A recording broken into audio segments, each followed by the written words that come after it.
The Old Persian language. The cuneiform.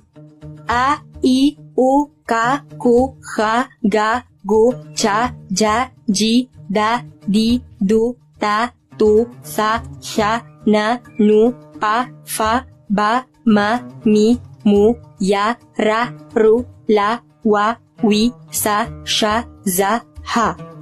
Numbers. Aywa, Dua, Hi, Chahar, Pancha, Shesh, Hafta, Ashta, Nawa, Datha. The Behistun inscription. Adam Darya Waush, Kshayasya Wazraka, Kshayasyanam, Kshayasya Parsaya, Kshayasya Dahyunam, Ishtaspahya, Pusha Arshamhya, Napaha Hakhamanesh Satya, Darya Waush Kshayasya, Mana Pita Ishtaspahya, Pita Arshama.